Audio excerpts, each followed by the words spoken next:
문화의 시대 크리스찬은 무엇을 해야 할까?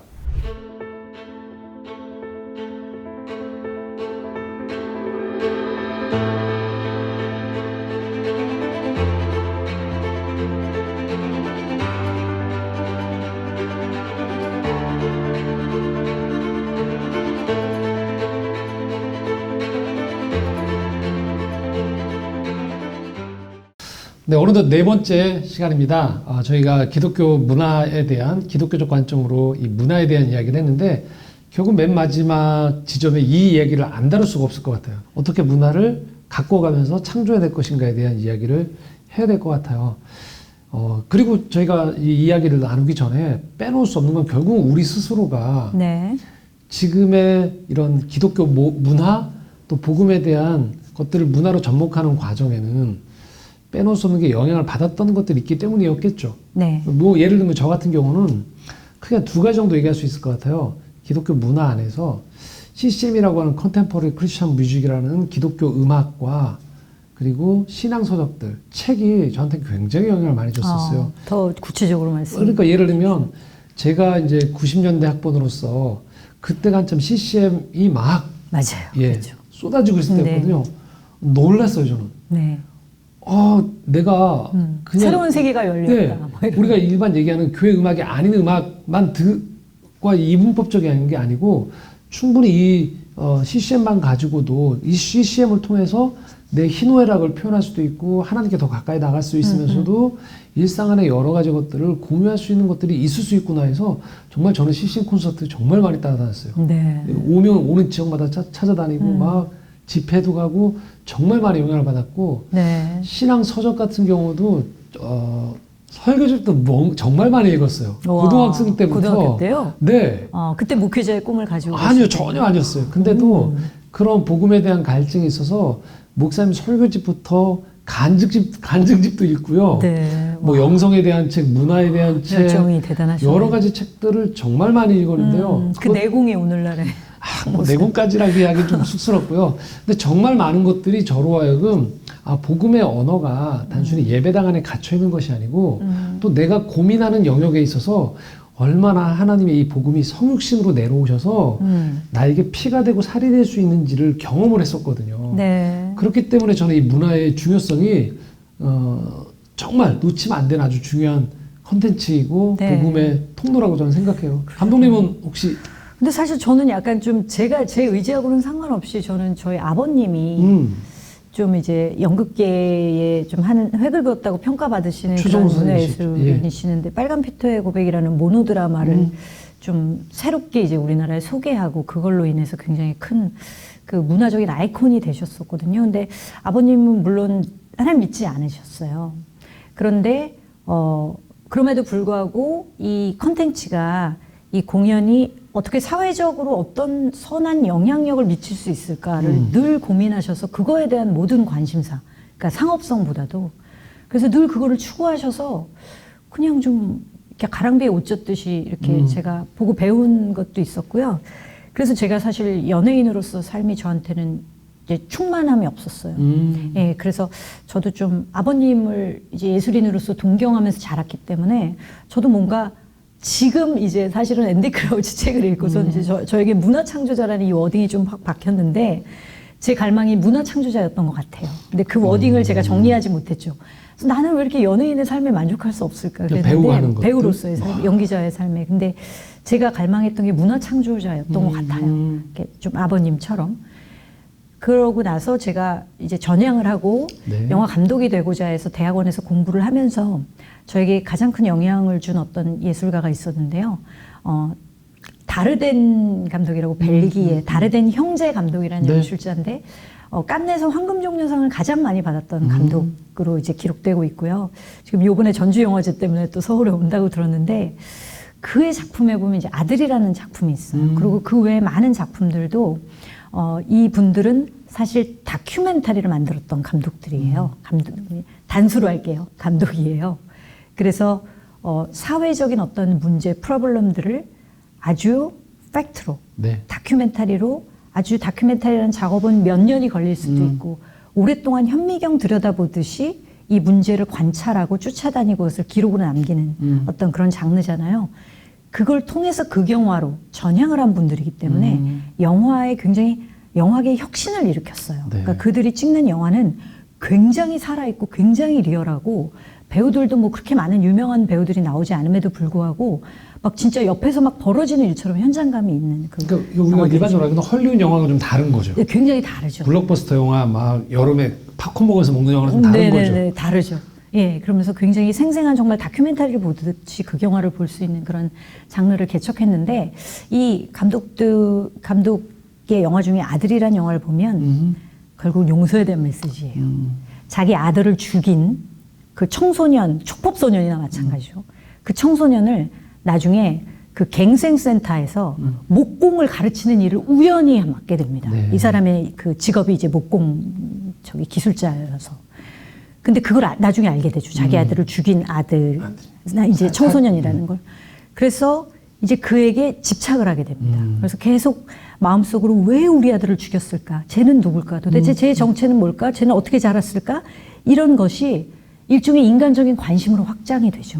그래서 마지막에 얘를 이제 계속 기술을 가르치면서 이제 목공 그 공장으로 가서 이제 그 나무들을 가지고 오라고 나랑 같이 나무들을 배달하는 그게 이제 마지막 장면인데 저희 가서 이제 그 나무 기둥들을 이제 메고 이렇게 가자 그러면서 자기가 먼저 아주 큰 나무가 마치 예수님의 십자가를 상징하는 그 나무 조각들 긴 나무 조각들을 어깨에 메고 이제 둘이 같이 걸어가는 굉장히 이제 롱 와이드 샷이 나옵니다. 근데 거기서 이 분노가 폭발해서 이제 이 아이에게 자기가 누군지를 드러내고 너 왜 그래? 너 왜 내 아들을 죽였니? 하면서 거의 목을 조르는 순간까지 가다가 마지막에 용서를 하게 되는. 근데 너무나 감동적이었어요. 전 그 영화가. 근데 그 영화의 미장센이나 모든 이미지는 그대로 복음입니다. 십자가. 근데 우리는 예수님의 장성한 분량에 이르지 못했기 때문에 네. 정말 목 조르는 순간까지 네. 갔지만 그 순간까지 가서도 이미 이 사람은 이 아이의 후견인이 이미 되어 있었고 이 아이가 사회에 나가서 다시 갱생할 수 있는 모든 기술을 다 전수해 준 상황이었고 그래서 마지막에 이 마지막 하나 이 증오의 감정을 마지막으로 딱 토해내고 분출시키고 다시 마지막으로 정말 진정한 용서에 이르는 그런 영화인데요. 아무도 이 영화를 기독교 영화라고 보지 않았는데 저에게는 그 어떤 성극 혹은 기독교 콘텐츠라고 이렇게 드러내놓고 하는 영화들에 비해 저는 엄청난 감동이 있었어요. 그리고 그가 만든 모든 영화에 사실 그런 난민이나 소외된 사회에 소외된 약자들, 그 사회의 어떤 그 가난한 자들을 다루고 있습니다. 그래서 아, 이 감독은 왜 저렇게 가난하고 궁상맞고 비참하고 핍박받는 사람들에게만 관심이 있을까? 네.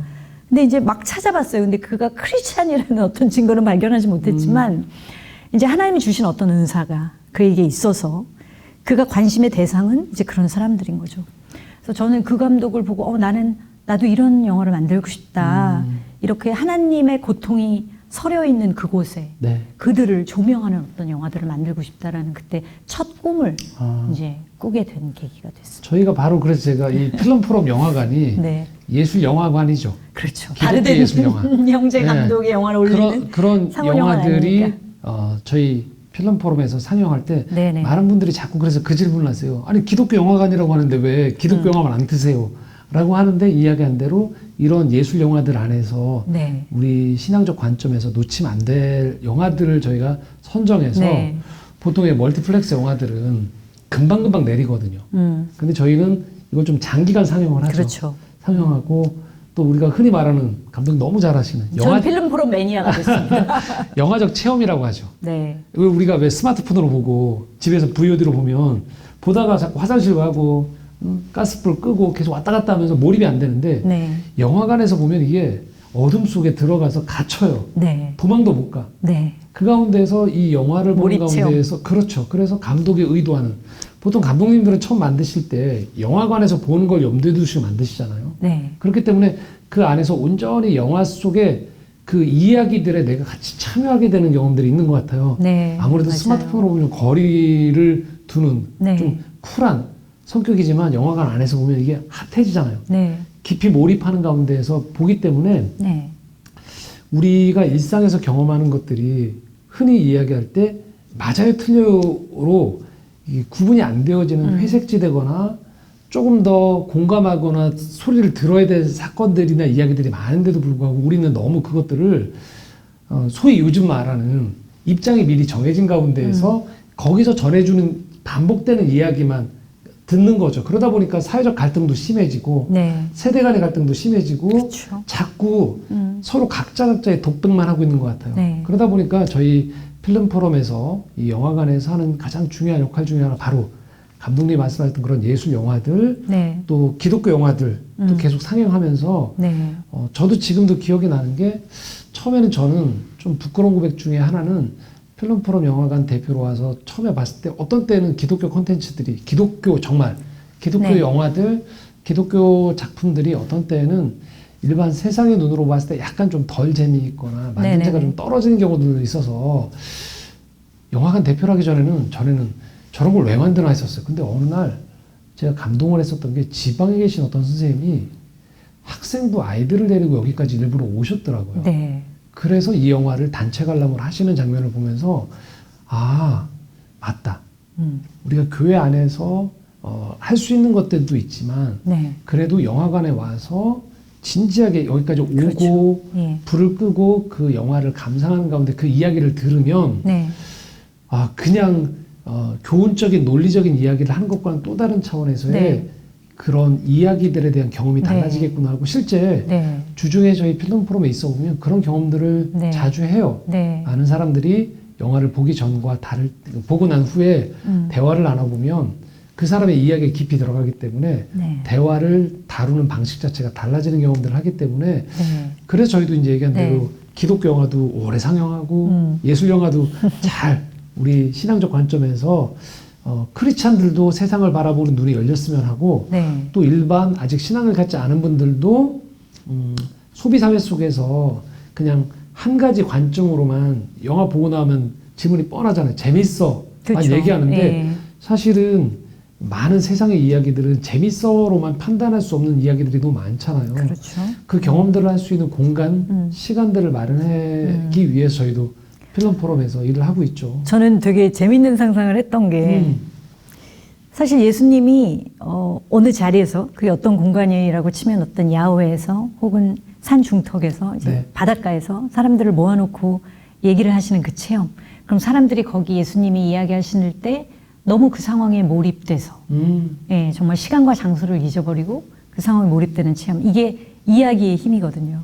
그래서 저는 예수님이 만약 이 시대에 성육신 하셨다면 뭐 조수인 베드로나 누구한테 영상 좀 편집해.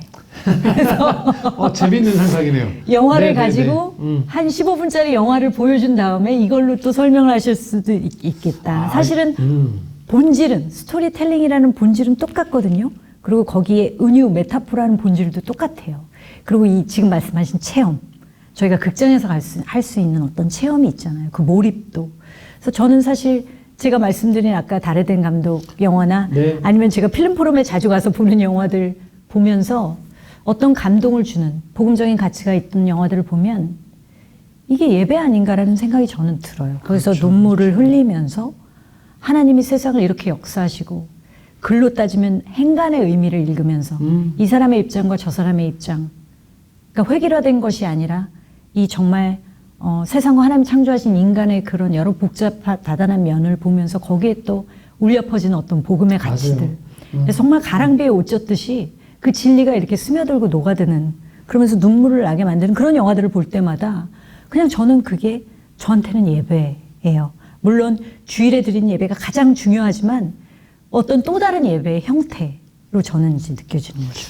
저도 한 번도 그 생각 안 해봤는데 지금 감독님 얘기 듣고 보니까 정말 예수님이 네. 이 시대에 오시면 베드로나 요한은 영화 보고 베드로가 모더레이터하고 콘텐츠 만들어. 예수님이 시네토크를 하는 거죠. 이 영화 보고 난 다음에 네, 여러분은 네, 어떻게 네. 느끼세요? 이렇게. 아니 돌탕 얘기 그거 간단하게 만들 수 있거든요. 찍어서 한 10분짜리로. 그러게요. 네. 많은 비유들, 돌아온 탕자 얘기. 많은 비유들을 다 영화로 만드는 거지. 그렇죠. 그렇죠. 네, 생생하게. 맞네요. 그래 진짜 지금 얘기하셨던 것처럼 저희 필름 포럼에서 그래서 제가 영화관 대표로 있으면서 되게 인상 깊었던 영화 중에 하나가 또 빼놓을 수 없는 게 폴란드로 간 아이들이에요.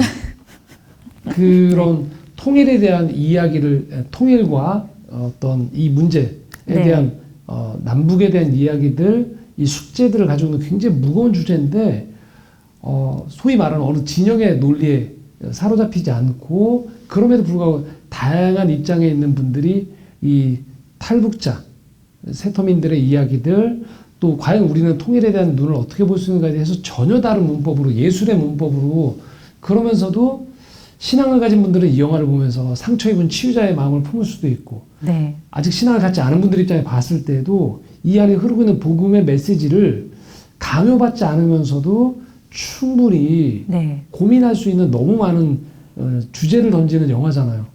저는 네. 지금도 기억이 나요. 지금 필름 포럼에서 감독님이 시네토크를 하러 이 영화 때문에 네. 너무 자주 오시면서 그러니까요. 계속 네. 사람들하고 얘기 나누셨잖아요. 네. 어떠셨어요? 그 영화를 만드시고?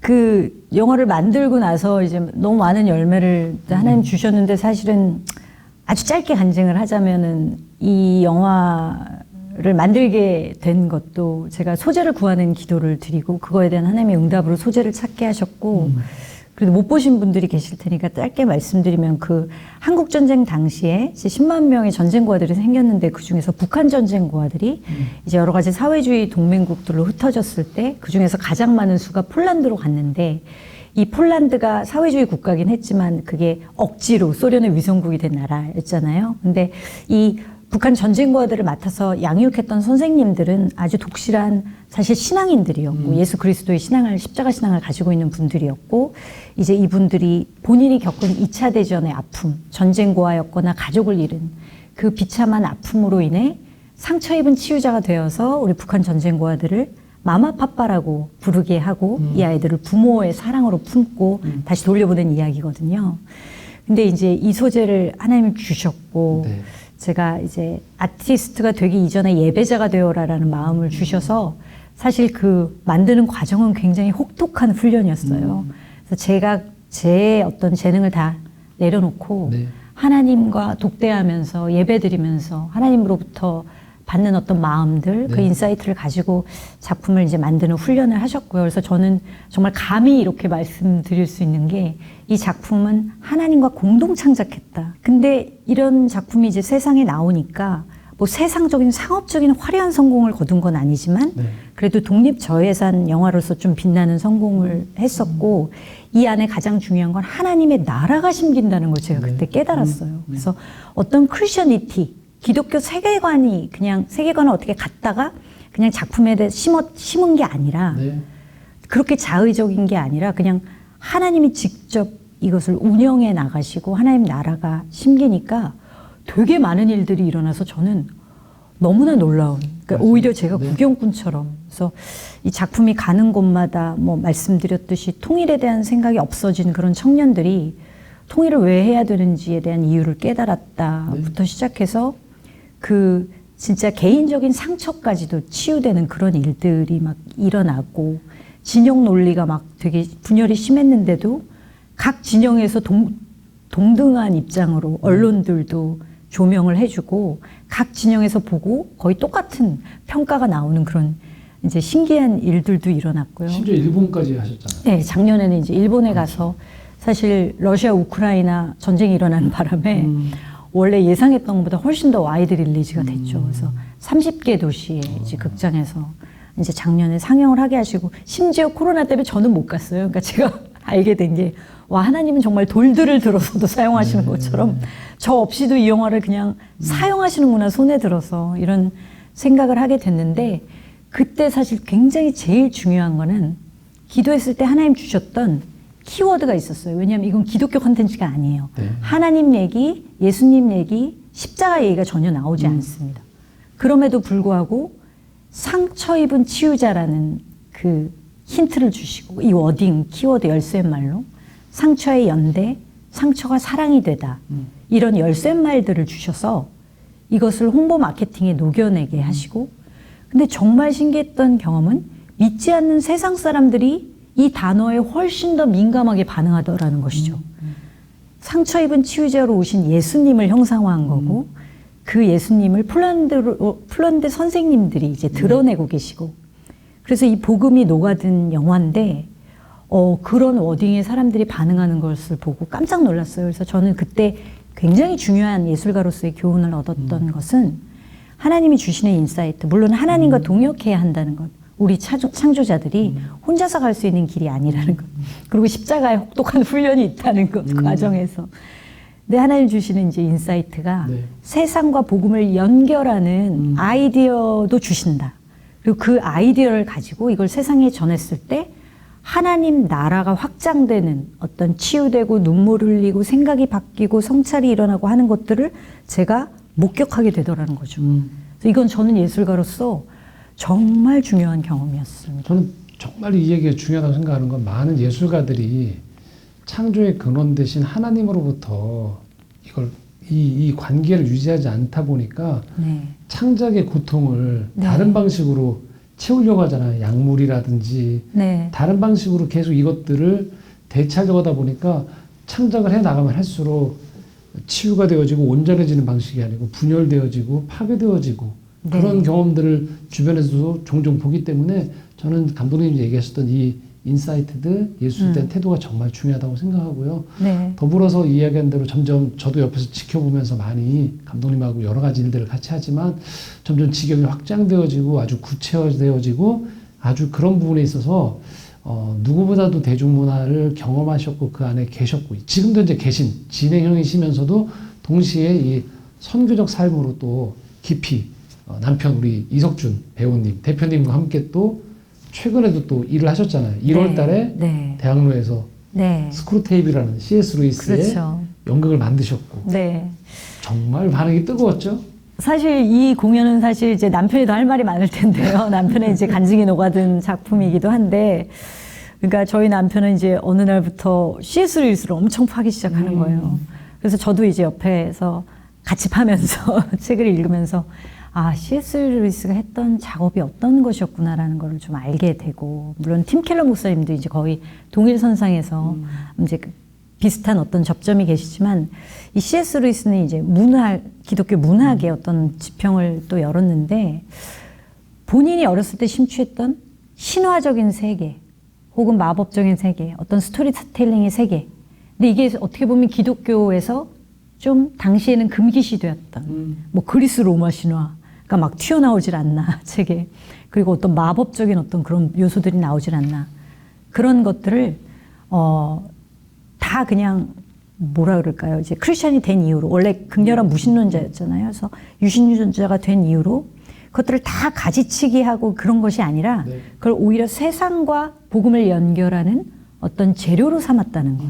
그래서 저희가 이제 어떤 성육신도 얘기했고 어떤 세상의 언어도 얘기했지만 신화라든지 이제 마법이라든지 이런 수단을 가지고 거기에 복음을 덧입혀낸 네. 그런 굉장히 세상과 복음을 연결하는 다리 역할을 했던 작가거든요. 그래서 저희가 이제 저희의 어떤 비전과 소명과도 맞닿아 있고 해서 이 첫 번째 작품을 스크루테이프의 편지를 원작으로 한 스크루테이프로. 근데 사실 요즘 청년과 다음 세대를 아우르는 것이 저희 또 기업의 약인과 보아스의 어떤 비전이기도 해서 편지가 잘 와닿지 않잖아요. 요즘 20, 30대 청년들이. 그래서 편지를 빼고 라이브 스트리밍 스튜디오, 지금처럼 유튜브로 한 라이브 스트리밍 스튜디오를 배경으로 성 삼위일체를 모방하는 어떤 사탄의 스크루테이프라는 악마의 이름이죠.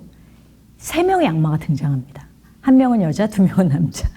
그래서 이 3명이 거의 비즈니스 관계로 얽힌 3명의 악마가 서로 디베이트를 하면서 인간들보다 훨씬 더 집요하고 열정적으로 어떻게 인간을 유혹해서 하나님을 원수라고 칭하죠. 그 원수로부터 멀어지게 하느냐를 아주 디베이트하고 고민하고 열심히 노력하는 그런 모습을 담은 사실 연극인데요. 이제 마지막에는 어떤 말하자면 훅이 있죠. 감동이 있고 우리가 어떻게 이런 영적전을 대비해야 하는지에 대한 이제 힌트도 보여드리는데 그렇게 영적으로 깨어있기 위해서 악마의 마음을 엿보다라는 저희가 로그라인을 달았어요. 그래서 이제 1차를 공연했는데 사실 저희는 그런 비전이 있었습니다. 그러니까 기독교 연극하면 이제 교회 분들만 오시기 때문에 정말 티켓 시스템도 따로 마련하고 막 이렇게들 많이 하시는데 저희는 이거를 비크리스찬들도 볼 수 있는, 왜냐하면 그 포장지에 따라서 네. 이게 재미있으면 또 스타일링이 되면 형식적으로 새로우면 비크리스찬들도 수용할 수 있다라는 생각을 했어요. 이걸 한번 실험해보자. 그래서 인터파크 시스템으로 바로 피티켓 시스템을 들어가서 세상 작품들하고 경쟁을 해보자라는 도전을, 그게 사실 저희 입장에서는 좀 더 어렵거든요. 네. 수수료도 비싸고. 근데 인터파크 시스템에서 티켓을 하고 이제 그랬는데 정말 너무 감사하게도 1차 공연 때 하나님이 응원하시는 시그널을 주시기 위해서 그러셨던 것 같은데, 인터파크 랭킹 한 주간 5위, 하루 1위하고 한 주간 5위를. 그렇죠. 1위도 한 번 했죠. 네네. 1위도 한 번은 하고. 대단하죠, 그게. 연예인들이 나오는 이제 연극 뮤지컬들이 되게 많았음에도 저는 그게 하나님이 그 응원의 어떤 시그널을 보여주신 것 같아요. 그러면서 비크리스찬들이 와서 저는 제일 무서웠던 상황이 극장에 와서 보니까 이거 기독교 콘텐츠잖아. 환불해줘. 이런 컴플레인 소동이 일어날까 봐 되게 무서웠었는데, 비크리스찬들이 연극을 보고 나서 후기를 썼어요, 인터파크에. 근데 봤더니 기독교 콘텐츠더라. 네. 그런데 뭐 나쁘지 않았다. 형식이 재밌고 새로우니까 이해할 만하다. 악마의 얘기, 공감 가는 부분이 많았다.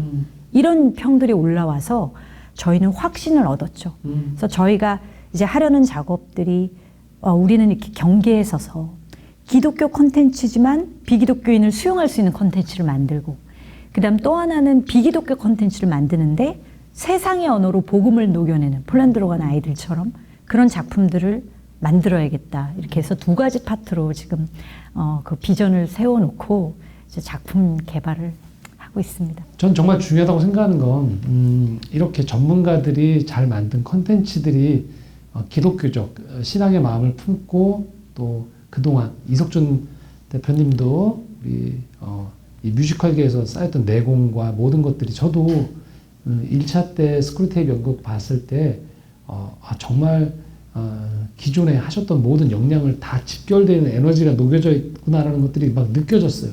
제가 네. 그쪽에 연극의 전문가가 아님에도 불구하고 굉장히 좋았었는데, 저는 정말 그래서 많은 이 영상을 보시는 분들이 직접 찾아가주셨으면 좋겠습니다. 그래서 단순히 그냥 평가자에만 머무지 마시고 직접 가서 이런 컨텐츠들을 구매해서 좀 단체 관람도 하시고 주변에도 알려주셔서 이렇게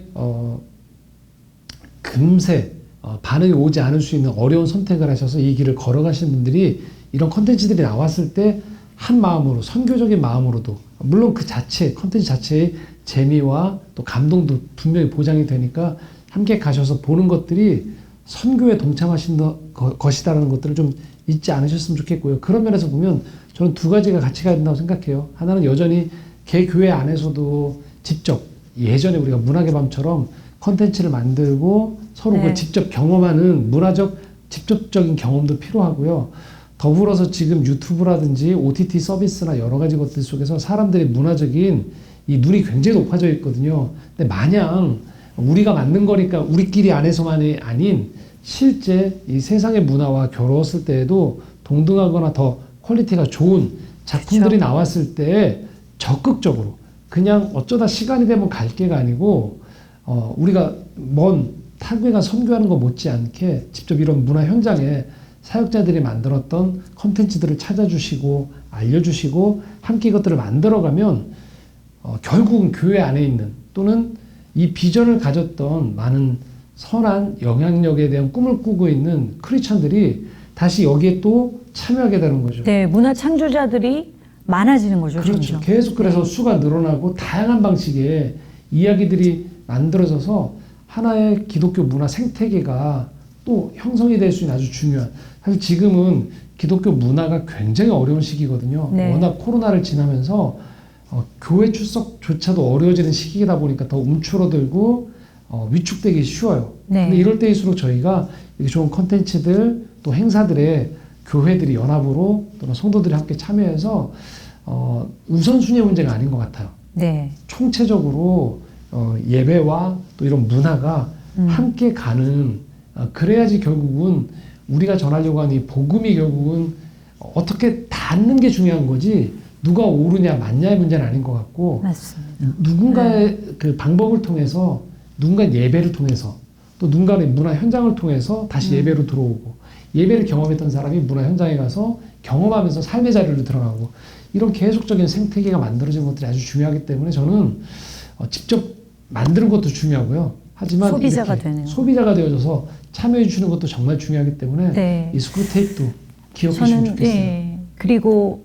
저희 기독교 영화제도 있잖아요. 그렇죠. 사랑 영화제. 어떻게 사랑 영화제도. 이번에는 저희가 하는 사역들을 좀 홍보하는 그런 시간도 된 것 같은데요.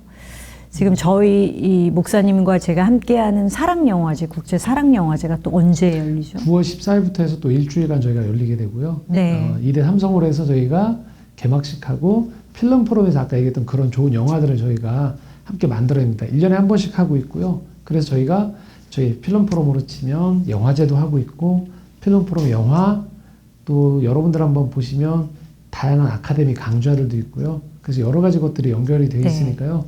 지속적으로 뭐 저희 두 사람이 하고 있는 사역 말고도 또 주변에 좋은 기독교 문화 선교들이 있으면 여러분들 눈 이렇게 좀 찾아보시고서 좀 참여해 주는 것들이 바로 선교에 동참하신다는 것들을 꼭 기억해 주셨으면 좋겠습니다. 그리고 저는 그게 굉장히 시대적인 필요라고 생각을 합니다. 네. 그래서 사실은 청년과 다음 세대를 위해서도 너무나 중요한 이런 어떤 지금 지점에 있잖아요. 네. 시기인데 사실 청년과 다음 세대는 문화예술 콘텐츠와 더불어 호흡하고 자라고 성장한 세대고요. 맞아요. 이 세대들이 좋은 양질의 문화예술 콘텐츠들이 결핍되어 있다면 이들은 정말 동년배 세상의 어떤 동시대를 사는 구성원들과 분리될 수밖에 없고 가장 중요한 건 저는 그렇게 생각해요. 크리스찬인데 시대의 아픔을 몰라.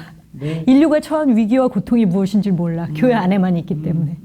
콘텐츠들이 다루고 있는 것이 인류가 처한 위기와 고통이 무엇인지 아까 얘기한 그 분리와 지난번에 얘기한 분리, 장벽, 분열 이런 문제들이 막 일어나고 있고 하나님께서 그 아티스트들을 사용하셔서 그런 사회적인 세상의 문제들을 드러내고 계신데 그런 하나님의 역사하고도 분리되어 있는 거예요. 안 보기 때문에. 그래서 참 저는 이게 굉장히 늘 안타까운 부분이었거든요. 네. 그러니까 영화를 통해 연극을 통해 혹은 그 외의 어떤 문화예술 콘텐츠들을 통해서 저희는 이 세상이 어떻게 돌아가고 있고 인류가 어떤 몸살을 앓고 있는지를 저희가 알아서 세상 곳곳에 침투해서 빛과 소금이 되는 역할을 감당해내야 된다라는 측면에서도 좀 여러분들이 문화 소비자가 되어주시고 그리고 목회자분들이 성도와 청년과 다음 세대들이 그렇게 그 길을 갈 수 있도록 좀 많이 격려하고 다리를 놔주시는 역할을 해주셨으면 너무 좋겠어요. 지원과 후원도 해주시면 좋고. 네, 후원도 해주시면 너무 좋죠. 그렇죠. 우리가 잘 아는 요한복음 3장 16절에 이렇게 말씀있죠. 하나님이 세상을 이처럼 사랑하사라고 하셨어요. 하나님이 사랑한 세상을 우리가 사랑한다는 것 그것이 바로 예수 그리스도의 성육신 또 하나님의 마음을 닮아가는 아주 중요한 우리 신앙인의 태도이자 마음이 아닐까 싶습니다. 저희가 4번에 걸쳐서 우리 추상미 감독님과 이렇게 문화에 대한 또 기독교 신앙에 대한 이야기를 나누었습니다. 대단히 감사하고요. 마지막 끝으로 한마디만 또 감독님 혹시 정말 너무 끝까지 경청해 주셔서 감사하고요. 함께 가는 동역자와 파트너십이 되어주셨으면 좋겠습니다. 저희는 뭐 교회를 떠나서는 사역할 수가 없는 것 같아요. 그리고 하나님이 이 땅에 교회가 아무리 문제가 많고 세상으로부터 어떤 지탄을 받아도 가장 사랑하는 것이 교회고 성도들이라는 생각을 하기 때문에 저희는 그 부분에서 이제 세상과 다리를 놓는 역할을 꾸준히 할 거고요. 많이 좀 지원해 주시고 격려해 주시면 너무 감사하겠습니다. 네. 오늘도 이렇게 문화 현장에서 수고하고 있는 많은 크리스찬들 네. 또 복음을 주님의 몸된 교회를 섬기기 위해 수고하시는 많은 목회자들 또 삶의 자리에서 또 주님의 손과 발이 살아가는 성도들 모두에게 또 저희가 마무리하면서 또 하나님의 은혜가 충만히 임하시기를 간절히 바라면서 저희 4번의 콘텐츠 마치도록 하겠습니다. 감사합니다. 감사합니다.